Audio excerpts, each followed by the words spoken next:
5 ಗಂಟೆಗೆ ಬಿಡ್ತೀನಿ ಅಂತ ಹೇಳಿದಂತಹ Ravi Srivatsa correct sharp on .5 I started traveling to Bagalkot.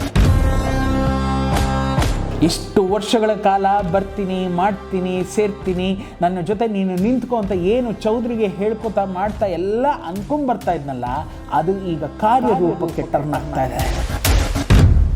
ಗಾಡಿಗಳ ಬಗ್ಗೆ ಹೇಳಬೇಕು ಅಂತಂದರೆ ಯಾವ ಒಂದು ಪ್ರೊಡಕ್ಷನ್ ಕಂಪನಿಗೂ ಕಮ್ಮಿ ಇರಲಿಲ್ಲ ಕಣ್ರಿ. ಆ ರೀತಿಯ ಗಾಡಿಗಳು. ನಾವೆಲ್ಲ ಸುಮ್ಮನೆ ಹೋಟ್ಲು ಹೊರಗಡೆ ನಿಂತ್ಕೋತು ಅಂತಂದರೆ ಒಂದೊಂದೇ ಗಾಡಿಗಳು ಅಂತ ಹೋಗೋದಲ್ಲ, ಅದ್ರ ಮಜಾನೇ ಬೇರೆ. ಯಾಕೆ ಬೇಕು ನಾಳೆ ಬೆಳಗ್ಗೆ ಏನೋ ಒಂದು ಹೆಚ್ಚು ಕಮ್ಮಿ ಆಯಿತು, ಶೂಟಿಂಗ್ ನಿಲ್ಲಿಸ್ಬಿಡ್ತಾರೆ, ಆಮೇಲೆ ಇಷ್ಟೇ ಬಡ್ಜೆಟ್ಟು, ಅದ್ರ ನಂತರ ನಮ್ಮ ಕೈಲಿ ಹೋಗೋಕ್ಕಾಗೋದಿಲ್ಲ. ಬುದ್ಧಿವಂತದಿಂದ ಎಲ್ಲವನ್ನು ಮುಗಿಸ್ಕೊಂಡು ವಾಪಸ್ ಹೊರಗೆ ಬರಬೇಕು.